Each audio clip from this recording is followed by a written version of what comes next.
Well, that was bad. We lost you. But um, welcome back, everyone. What were we talking about? We were talking about bad internet, weren't we? And I tried to get on another internet connection, and I couldn't, and I got thrown off. So it's a bad internet morning. So we're waiting for all of you to come back again, and I hope you're not on the old connection. You're on the new connection, yeah. So, yeah, sorry about that. You know, sometimes you try to make something better and you make it worse. Have you ever done that?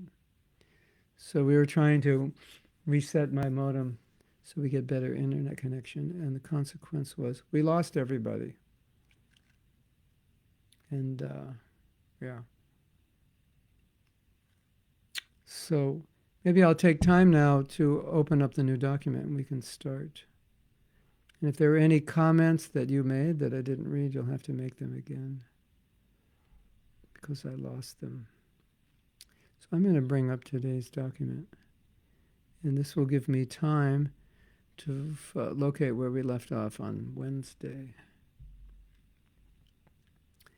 We left off somewhere reading Krishna book, that's for sure.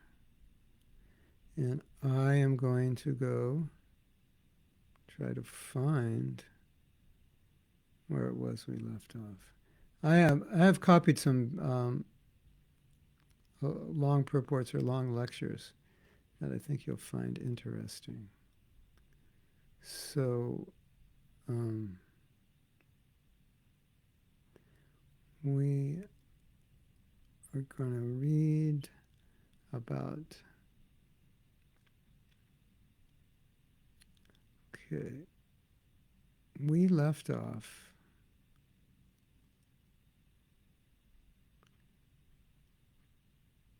on chapter 13. So now we're going to read a little bit about Vasudeva and Devaki, and we're going to go over a few things we read, but from a new perspective. So I guess Krishna wanted me to start class over again. And here we are. I hope you all make it back and realize that I'm still talking. I think some may have thought class was over, unfortunately, because we lost about half of you. So hopefully you realize that it's not over. It's just beginning. Okay, so we're reading from Krishna book. And welcome back. Sorry for that.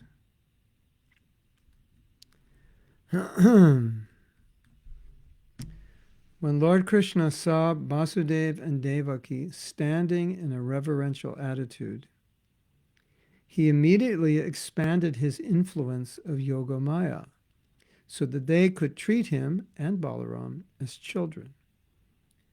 As in the material world, the relationship existing between father and mother and children can be established among different living entities by the influence of the illusory energy, so by the influence of Yoga Maya, the devotee can establish a relationship in which the Supreme Personality of Godhead is his child. So we had discussed this before, that Krishna didn't want Vasudeva and Devaki to relate to him as the Supreme Lord. And of course, they saw him appear as Vishnu, and they were in Mathura. And Mathura is halfway between Vrindavan and Dwarka, and that means that Mathura has some influence of reverential affection, and Dwarka has complete influence of reverential affection, and Vrindavan has no influence of reverential affection. But Krishna didn't want the reverential affection, so what he did is, by his Yogamaya potency, he covered them so they would not think of him as the Supreme Lord, but they would think of him as his son. So that's what's happening. This is the 85th chapter of Krishna book.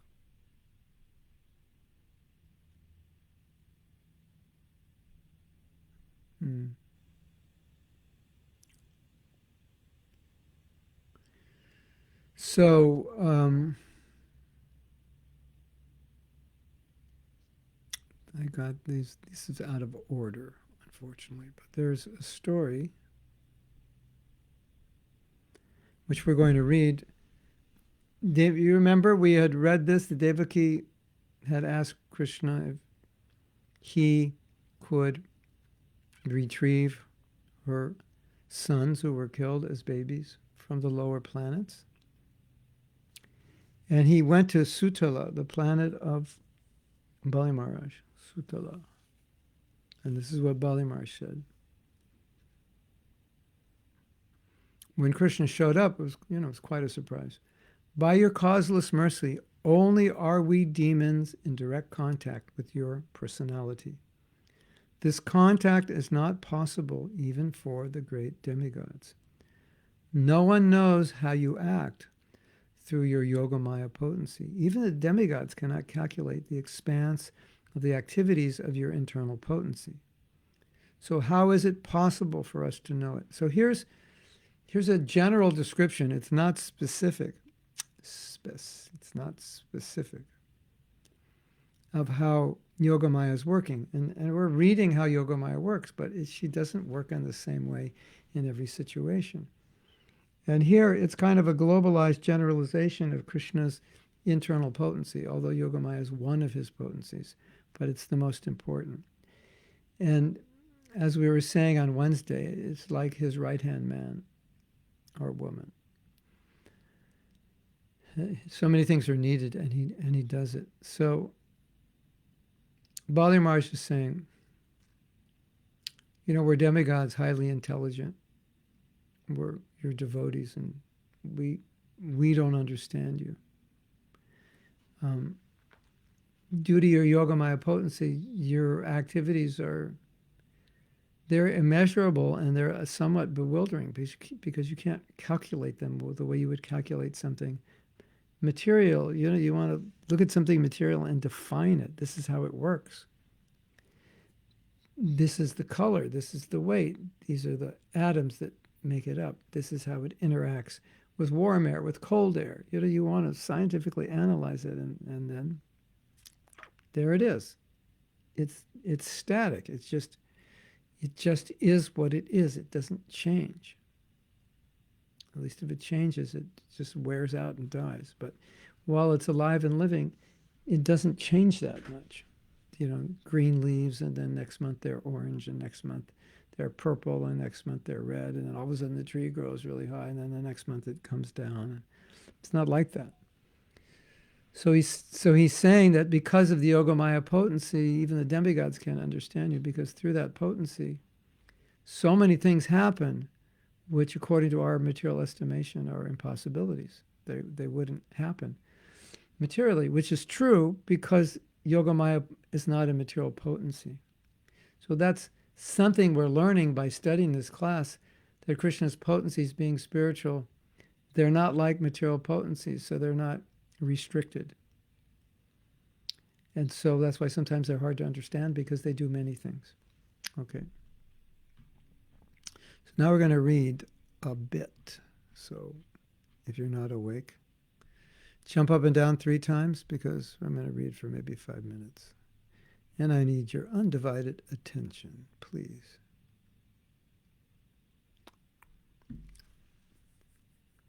So, after Lord Krishna heard the prayers of Bali Maharaj, he spoke as follows. My dear king of the demons, in the millennium of Swayambhuva Manu, the Prajapati known as Marichi begot 6 sons, all demigods, in the womb of his wife, Urna. This is the story of how these babies took birth as the sons of Devaki and were killed. And there are many different stories I've read. Anyway, this is in the Krishna book, and Prabhupada is telling this story. Once upon a time, Lord Brahma became captivated by the beauty of his daughter and was following her, impelled by sex desire. At that time, these 6 demigods, who became the 6 children, babies of Devaki, constituted a great offense on their part. Excuse me. At that time, these 6 demigods looked at the action of Lord Brahma with abhorrence. This criticism of Brahma's action by the demigods constituted a great offense on their part. And for this reason, they were condemned to take birth as the sons of the demon Hiranyakashipu. These sons of Hiranyakashipu were therefore put into the womb of Mother Devaki. We read before they took birth. Again, and then eventually, it was a long journey. These sons of Hiranyakashipu were thereafter put in the womb of Mother Devaki. And as soon as they took their birth, Kamsa killed them one after another. My dear king of the demons, Mother Devaki is very anxious to see these 6 dead sons again, and she is very much aggrieved on account of their early death at the hand of Kamsa. I know that all of them are living with you. I have decided to take them with me to pacify my mother. After seeing my mother, all 6 of these conditioned souls will be liberated, and thus, in great pleasure, they will be transferred to their original planet.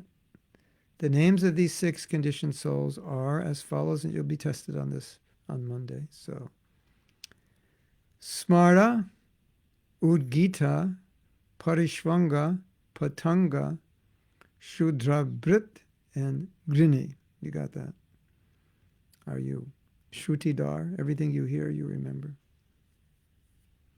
Prabhu, as long as I can remember, there were 6 and they were all sons. That's about it. That's all you can expect from me.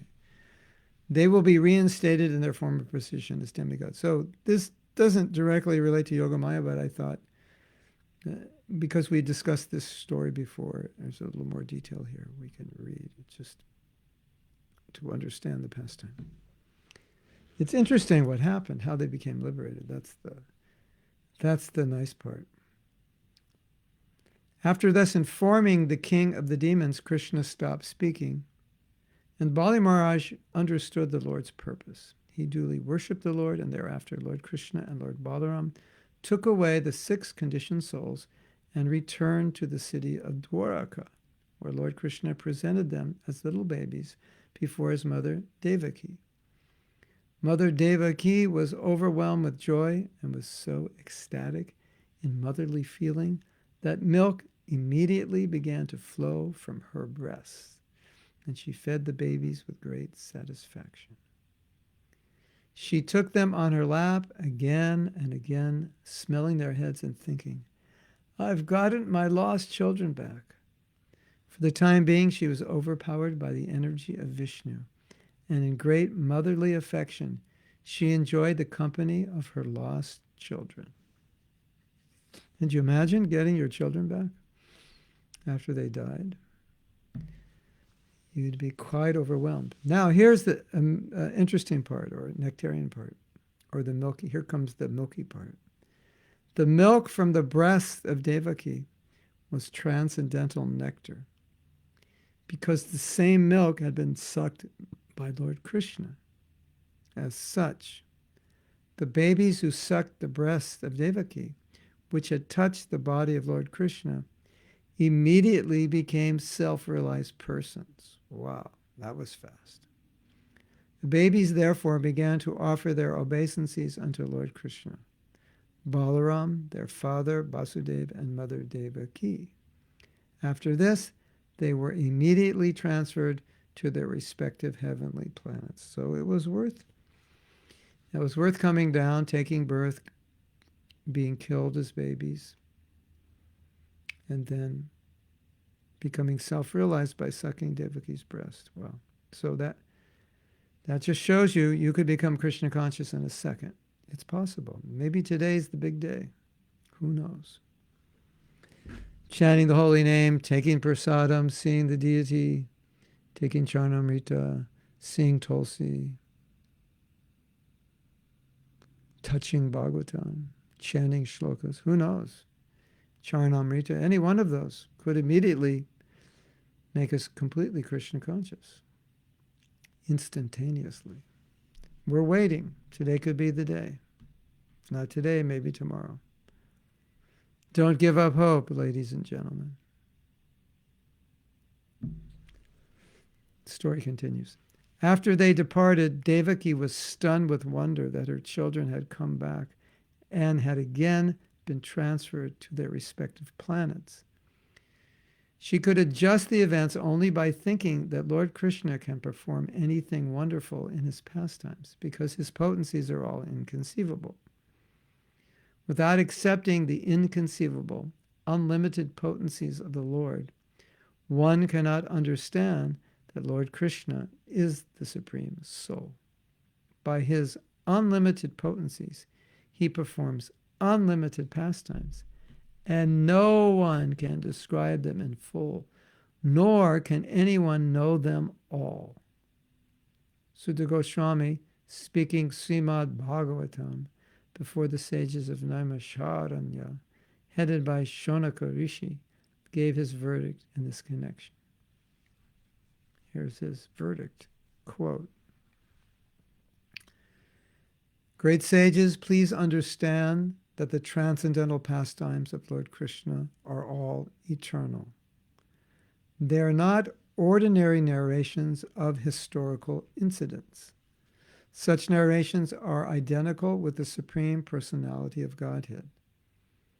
Anyone, therefore, who hears such narrations of the Lord's pastimes is immediately freed from the contamination of material existence. And those who are pure devotees enjoy these narrations as nectar entering into their ears. Such narrations were spoken by Shukadev Goswami, the exalted son of Vyasadeva.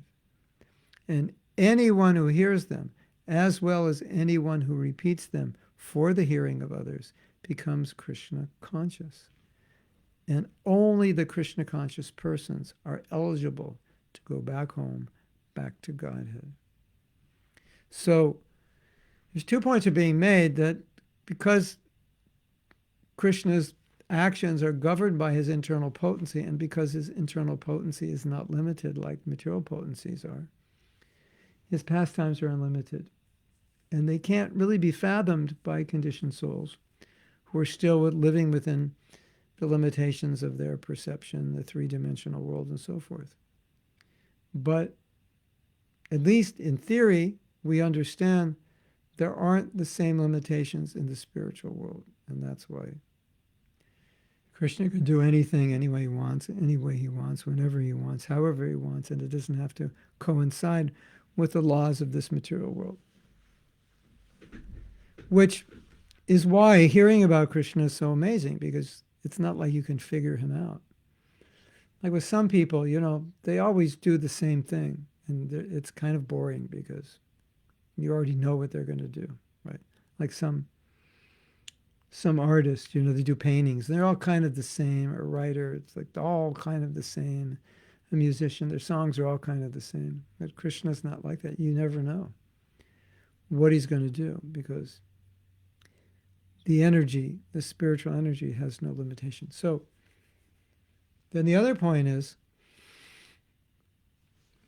it's not that you're hearing these pastimes to try to figure them out. You're hearing them to relish them. And it's being said here. And if you do that, you become free from contamination. One of the problems is sometimes devotees try to figure things out they don't need to figure out. It's not that we're stupid. It's not that we're not philosophical. But sometimes when hearing the Leela, there's nothing to figure out. It's just relish it. But still, those with intellectual tendencies try to figure out everything. But the point is that it's not within our jurisdiction to understand. We'll understand it when Krishna reveals it, when Krishna lets us understand.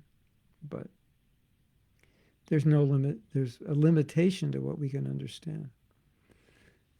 After Mangalartik, we were reading Brahma Samhita, and if you've ever read Brahma Samhita, you will come to verses which describe the spiritual world kind of in a geographical way, in a geometric way.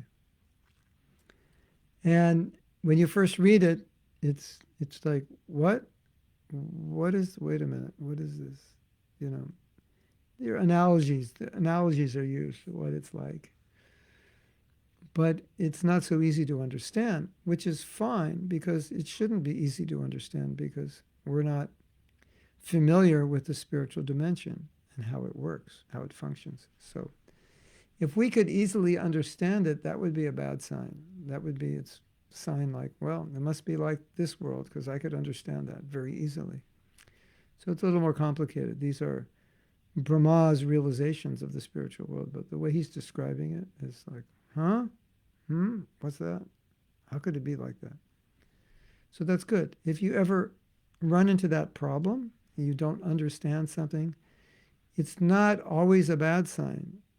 It's a sign that it's transcendental and a sign that we need to become more transcendental to understand it. So that's okay. Okay, so now I'm going to go back and see if you all, most of you made it. We lost a few of you, unfortunately. Let's see if you have any comments or questions. Krishna Premavati, your question got lost. So please ask it again. Premavati, if you can ask your question again, that would be good. Okay, here's her question. How can we motivate ourselves to do things we know we should be doing? How do we get rid of complacency and laziness that is so deeply into some of us? Well, there may be many answers to this, and I've spoken about this before. But complacency is symptomatic of tamagun. So, Krishna Premavati, that's a theoretical answer. Theoretically speaking, if we were in sattva-gun, we wouldn't be lazy. Because if you read the descriptions of sattva-gun, especially about determination in the mode of goodness, it's basically you're unstoppable. Nothing stops you. When we're in the mode of ignorance, we could say everything stops us, or it seems as if anything could stop us. And I was, Prabhupada said, be conscious, then be Krishna conscious. I think part of motivation is to be conscious. We have this forest, this huge forest that we go every day walking. My wife and I, or my daughter and I, every day, like 4 or 5 o'clock, we go and chant there and walk for an hour. Yesterday we walked like an hour and a half. This forest, it's a state park with like 40 different trails, and you can't ever walk far enough to get to the end of it. It's just like, and it's totally pristine. It's just nature, the way Krishna made it.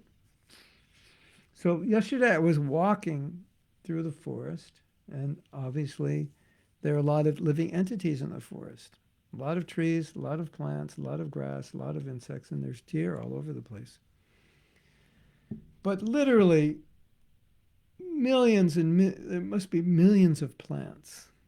If you added up all the plants and all the grass and all the trees, we must be talking millions.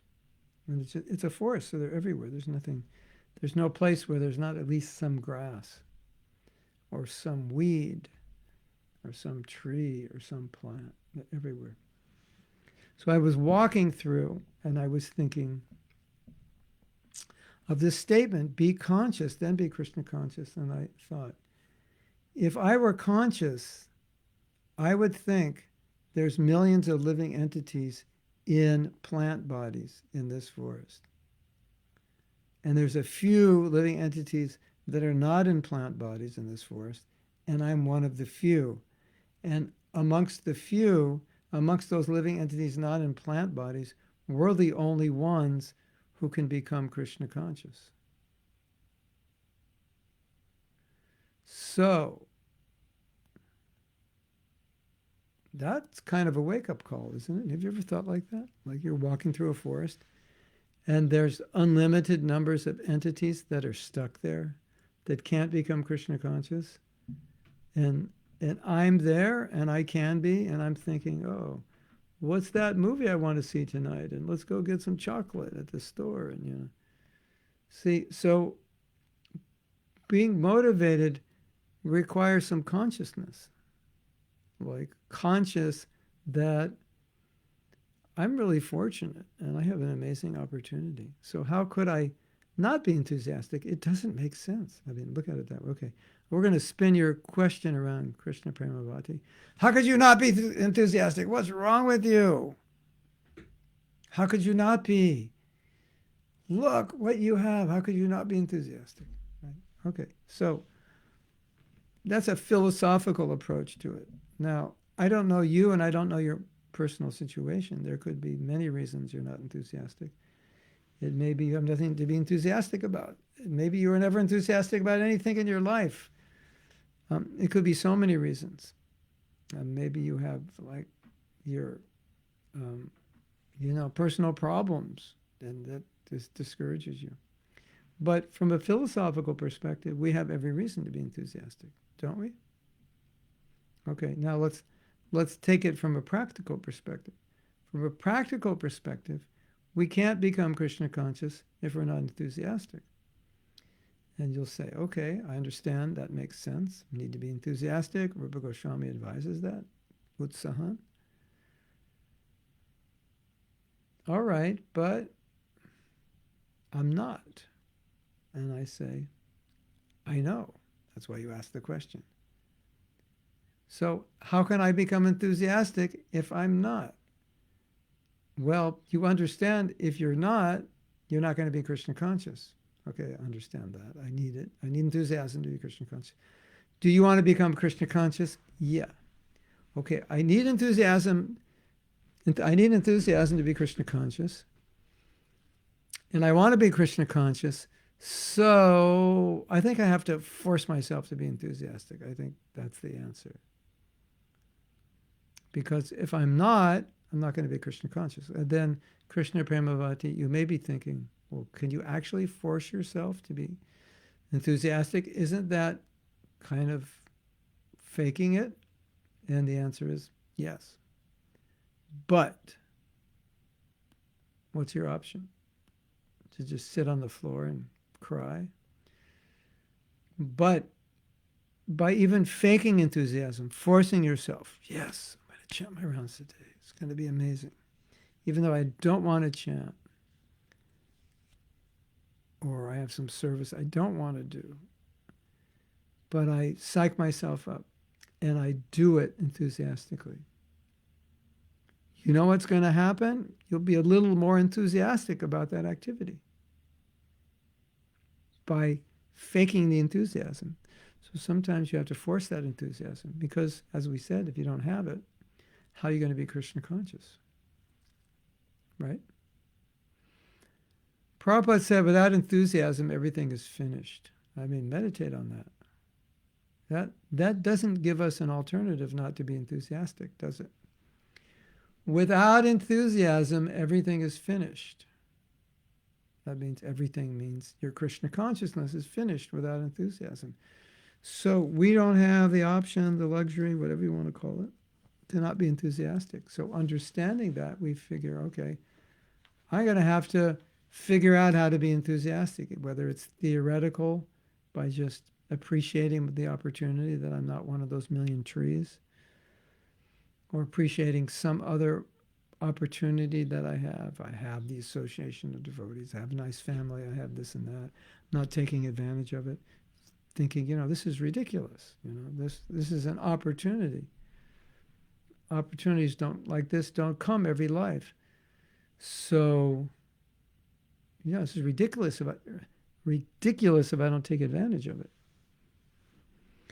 And sometimes the problem is there's just not a service that motivates you. So then find a service that motivates you.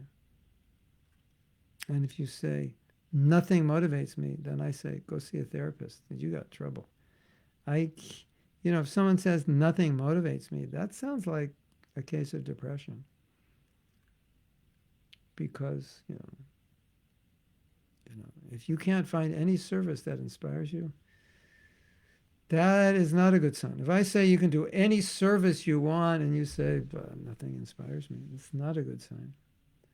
that seems to be a symptom of some kind of depression, and you probably need to go to therapy. That's why you're not enthusiastic. It's not, may not have anything to do with Krishna consciousness or your spiritual life, or it may have more to do with your material conditioning, your mental emotional state, which then is affecting your Krishna consciousness.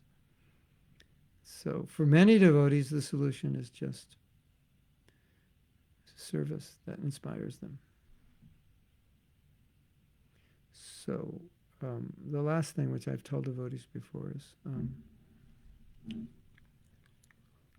you need a why to motivate you. Like, why? You know, why should you be Krishna conscious? Write down 25 reasons why. Why you should be Krishna conscious.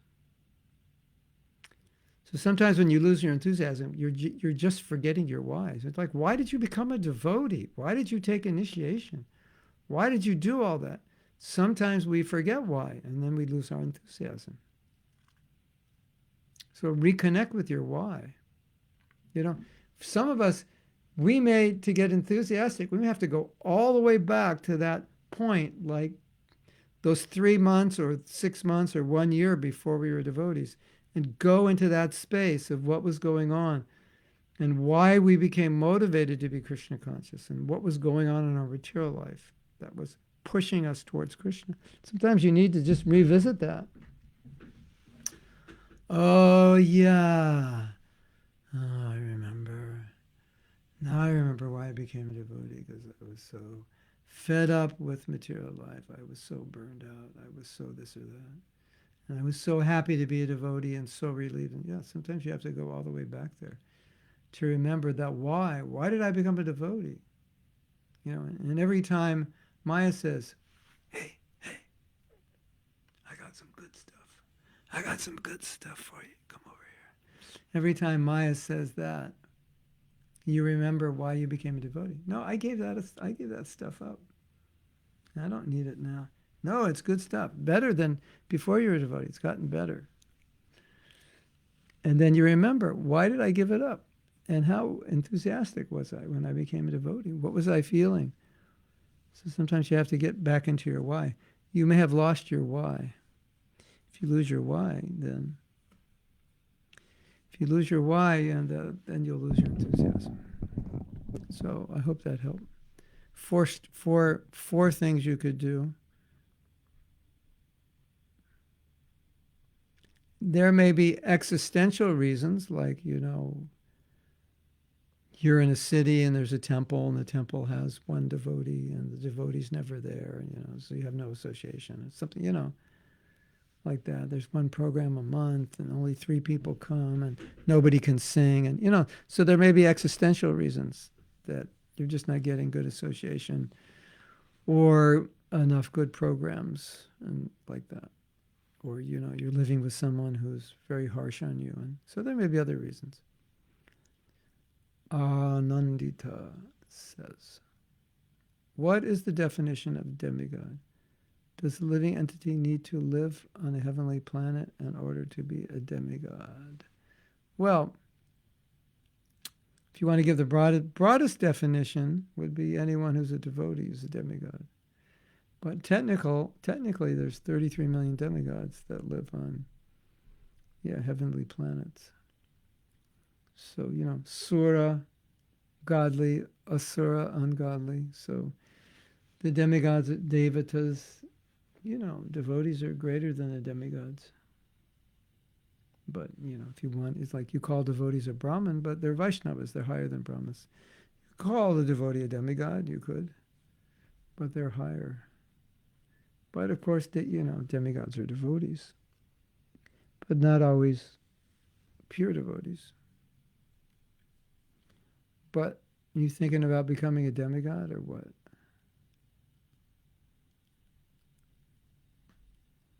Highly pious entities become demigods.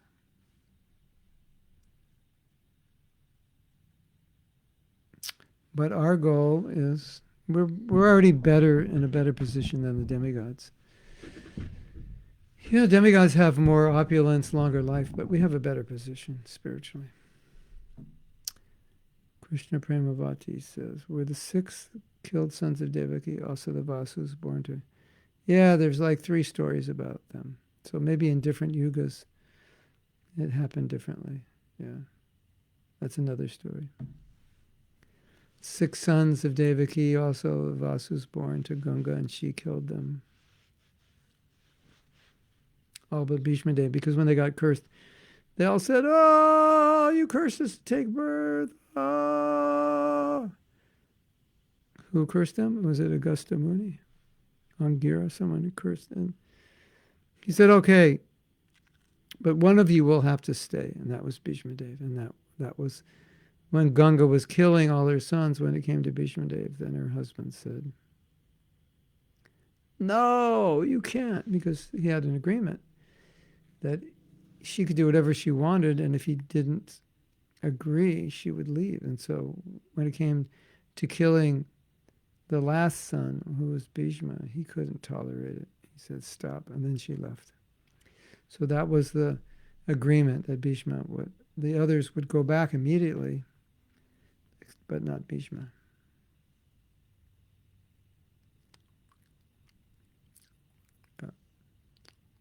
So that's another story. Different place, different. It's kind of complicated, actually. Because when we read that list this morning, that list did not include Bhishma. So I think we're dealing with 2 sets of 6 here. I'm thinking out loud right now. I think I think there's some confusion between the 2 stories. They appear to overlap, but there was no mention of Bhishma in the 6, who were the 6 sons. But of course that was I think it's 2 separate instances, it seems. I'd have to go over that again to confirm that.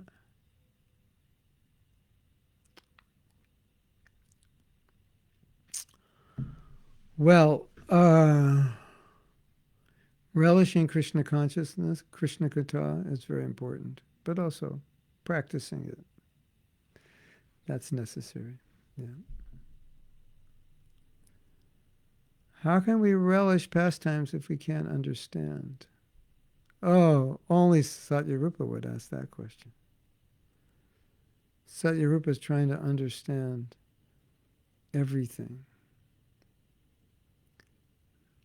Satyarupa, have you driven yourself crazy 1,000,000 times trying to understand everything? You know that theory? It's called the theory of everything, I think. You can understand everything. Well, you go read that theory. That'll pacify you. Because trying to understand Krishna is not the goal of bhakti. The goal of bhakti is to try to love Krishna. And of course, a basic understanding has to be there, but we have that. Krishna's God, I'm not. We have that understanding. He's not material, I am. He's not limited, I am. We understand those differences. But to understand the intricacies of the Lilas and how everything works, it's okay to understand it. It's nice to understand it, but it's not absolutely necessary. But it is necessary to relish it, because that's how you get purified. So you have an inquisitive mind. So you want to understand these things. But for someone else, it's not necessary they understand everything that you understand. Then you get into the problem where you become more concerned about understanding than about bhakti. Then you're in trouble. Become more concerned about understanding than relishing. Then you're in trouble. Sadhyarupa, there were 2 devotees, and they were asking Prabhupada. In the Krishna book, it says that Ugrasena, he had like 4 quadrillion bodyguards, some outrageous number. All right, go figure that out. Where do they all like fit? Even if it was 4 million. 4 million bodyguards, And then someone was saying, on the battlefield of Kurukshetra, 640 million were killed. Where were the toilets? Where'd they go? Just like stupid questions like that. I need an answer. If you don't give me the right answer how they went to the toilet, then I'm leaving Krishna consciousness. So these devotees were asking Prabhupada, this doesn't make sense. He had 4 quadrillion bodyguards. And Prabhupada was like, stop asking these questions. You're trying to understand things from a material perspective. So they were asking more questions which didn't make sense materially. And they were just disturbing Prabhupada. So you don't want to be so inquisitive that you're trying to figure out things that you'll never figure out because they won't fit within your limited material conception. You don't want to do that.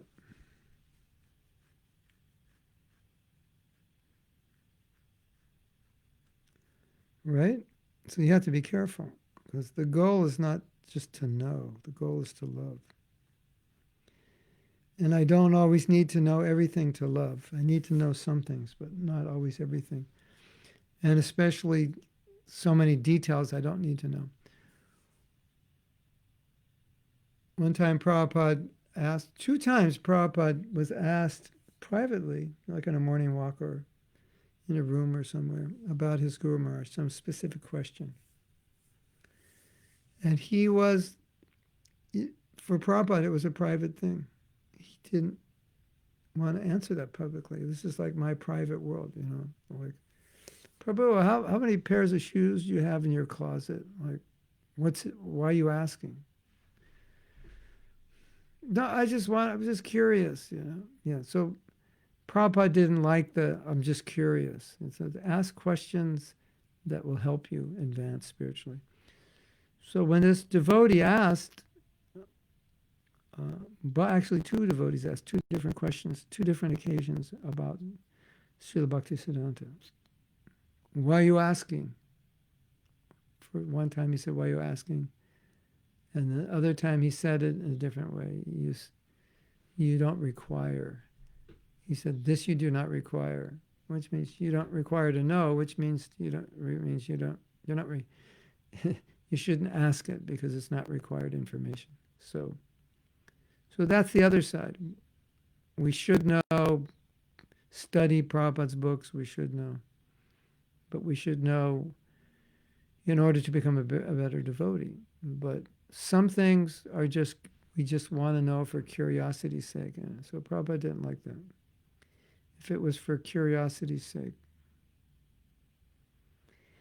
he wasn't happy, and he'd ask you, why are you asking this? Like, what's the point? What's the benefit? You don't need to know this.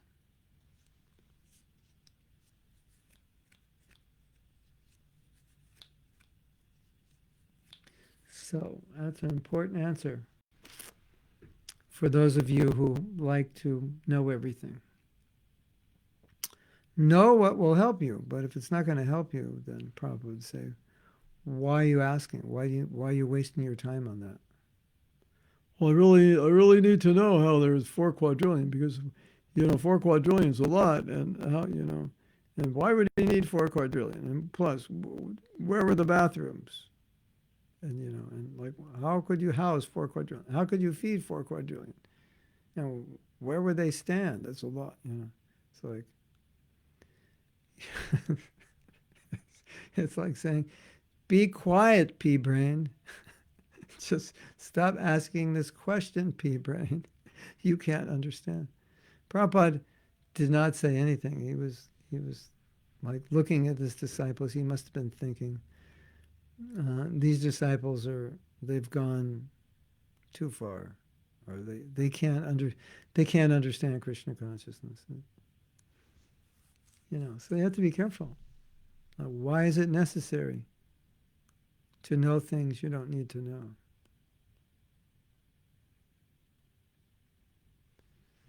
So Krishna is God, you can relish his pastimes. You know enough to relish. So Brian, all the way from Scotland, Bhaktivinoda Das, says, Krishna is the cure for the boredom. We just got to get people to take part, and the world will change. Yeah, yeah. The cure for boredom. Go out there, save the world. There's plenty of exciting things to do to cure your boredom.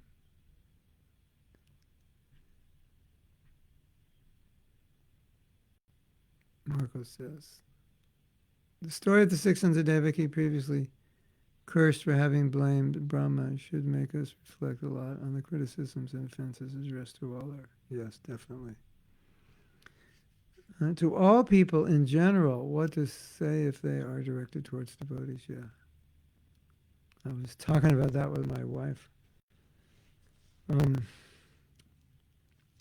Generally, critical people are critical of everyone. They don't discriminate. So, it's not like we have a right to be critical of people. We only have a right if we're using someone's misbehavior as an example of what not to do. Oh, that person just walked over there. Did you see? He walked and he fell in that ditch because he didn't realize there was a ditch. So why do I need to talk about that person walking in the ditch? Because you're walking that direction. So I need to explain that a lot of people are walking into that ditch because they don't see the grass. So be careful. It's over there. Walk around it. But otherwise, I have no business, talking about people falling into ditches just, to make myself feel good. So it's true. Then it's considered an offense. And the greater the devotee you offend, the greater the more detrimental the ramification. So we tend to be more careful about offending devotees, especially more advanced devotees, because the ramifications are greater. But an offensive mentality is not good. And it's not good to offend anyone. It doesn't help your bhakti.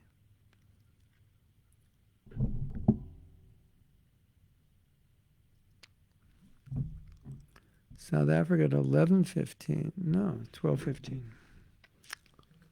Da-da-da-da. My reliable secretary is trying to confuse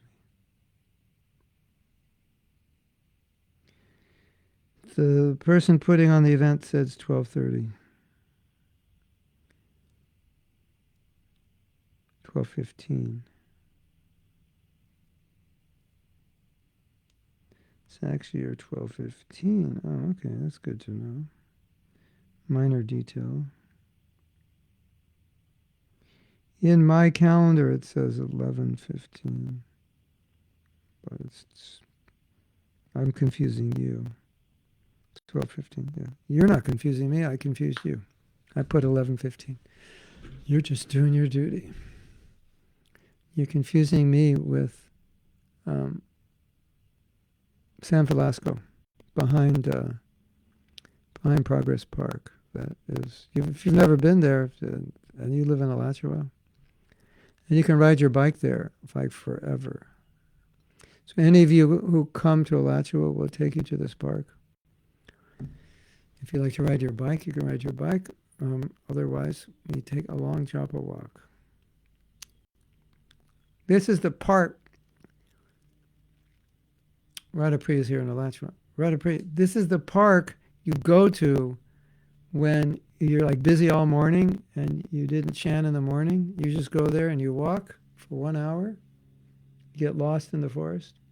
Just make sure you know how to get back. You walk 1 hour, 8 rounds, turn around, walk back 1 hour, your rounds are done. There's nobody out there. There's a few people riding bikes, but just you and the deer and the trees. San Velasco, behind Progress Park. That's the message for all the Alachuaites. So when you all come to Alachua, we'll all go out there. You could actually spend the whole day out there, have a picnic and everything. I remember this class. Next time I am tempted to try to understand a Lila, and when I start to lose motivation to be Krishna. Yeah. There is no reason not to be motivated to be Krishna conscious. You know, one of the reasons we lose motivation, because we become motivated for something else. I just love to do this. Well, that's why you're not motivated to be Krishna conscious, because this that you love to do is taking all your time and attention away from Krishna. So can you do this for Krishna and then be motivated to do it for Krishna? Yeah. Okay. Reconnect with your why. Ekaterina, I hope you have a why, because you must have a why. Why did you become a devotee? I want to know. Tell me, why did you become a devotee?